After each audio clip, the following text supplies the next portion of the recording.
Hello my dear viewers, I'm Vishwanath Vishwa reviews. ఎంతో మంది comedy నటులు చూసాం, లెజెండ్స్ కొందరే. అందులోనూ కామెడీ చేసేది కామెడీయే కదా అని అనుకోవద్దండి. కామెడీ చేయడం అంత కామెడీ కాదని నిరూపించిన మహానటులు ఎందరో ఉన్నారు. అప్పటి రేలంగ నుంచి నిన్నటి బ్రహ్మానంద వరకు ఎవరి బాణీలో వారు సరికొత్త రికార్డులు క్రియేట్ చేసిన వారే. అయితే ఇందులో ప్రత్యేకంగా మనము అప్పటి తరం నుంచి ఇప్పటి తరం వరకు కూడా హీరోల కన్నా లాంగ్ లైఫ్ బ్రతికినటువంటి వాడు, లాంగ్ లైఫ్ కెరీర్ ఉన్నవాడు ఒకే ఒక్కడు, ఆయనే అల్లు రామలింగయ్య. ఆయన్ని మీరు కేవలం కామెడీ నటుడుగా చూడొద్దండి. ఎందుకంటే ఆయన నవ్వే ఆ కీసరు గొంతే మీ అందరికీ గుర్తుంటుంది తప్ప ఆయన యొక్క బ్యాక్గ్రౌండ్ ఏమిటో మీకు చాలా మందికి తెలియదు. ఆయన ఒక ఆయుర్వేదిక వైద్యుడు, ఆయన ఒక స్వాతంత్ర సమర యోధుడు, ఆయన ఒక మానవతావాది, ఆయన ఒక సామాజిక సమస్యల మీద సమగ్రమైన అవగాహన ఉన్నటువంటి వాడు. మరి ఆయన జయంతి సందర్భంగా ఆయనకు సంబంధించి ఒక ప్రత్యేక కథనం మీకోసం. తెలుగు సినిమాకు దొరికిన అపురూపమైన కళాకారుడు అల్లు రామలింగయ్య. ఊరు పశ్చిమ గోదావరి జిల్లా పాలకొల్లు. చూసింది చూసినట్టు అనుకరించడం రామలింగయ్య ప్రత్యేకత. ఇలా చిన్నప్పుడు అందరినీ అనుకరిస్తూ నవ్విస్తూ ఉండేవాడు. అలా ఓ సెలబ్రిటీ అయిపోయాడు. ఓసారి వాళ్ళ ఊర్లో భక్త ప్రహ్లాద నాటకం చూశాడు. బృహస్పతి చేస్తున్న కుర్రాడు బాగా చేయడం లేదనిపించి కాంట్రాక్టర్కు ₹3 ఎదిరించి ఆ వేషం తనేసిన తపన ఉన్న కళాకారుడు అల్లు రామలింగయ్య. మరి అలాంటి అల్లు రామలింగయ్య ఆ తర్వాత అల్లు రామలింగయ్య ఎన్ని రికార్డులు బద్దలు చేశాడో మనందరికీ తెలిసిందే.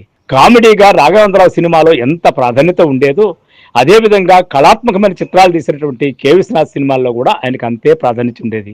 ఇప్పుడు చూసినా కూడా లేటెస్ట్ గా అద్భుతమైన మహానటుడిగా కనిపించే ఆయన పాత్ర శంకరాభరణంలో సోమయాజులు గారికి స్నేహితుడిగా చేయడం, అదేవిధంగా సప్తపదిలోను. మీరు గమనించినట్లయితే మంత్రి గారి బియ్యంకుల్లో దాదాపు చిరంజీవి, వాణిజ్యరామ్ ఉన్నప్పటికీ మెయిన్ రోల్ ప్రధానమైన పాత్ర, నిజంగా ఒక కథానాయకుడి పాత్ర చేసినటువంటి వాడు అల్లు రామలింగయ్య. అదే మంత్రి గారి బియ్యంకుడు. అల్లు రామలింగయ్య నాటకాలు చూసిన గరికిపాటి రాజారావు సినిమాలకు వస్తావా అని అడిగారు. సరే అన్నారు అల్లు. అలా పుట్టిల్లులో తెరంగేట్రం చేశారు అల్లు రామలింగయ్య.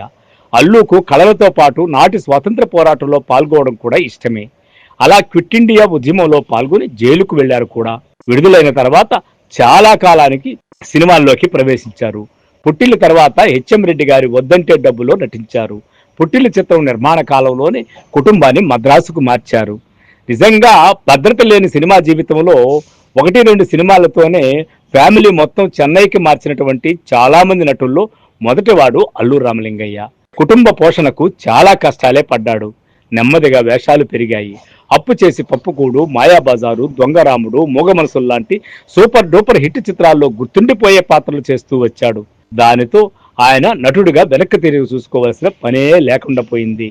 మిగతంతా చరిత్ర.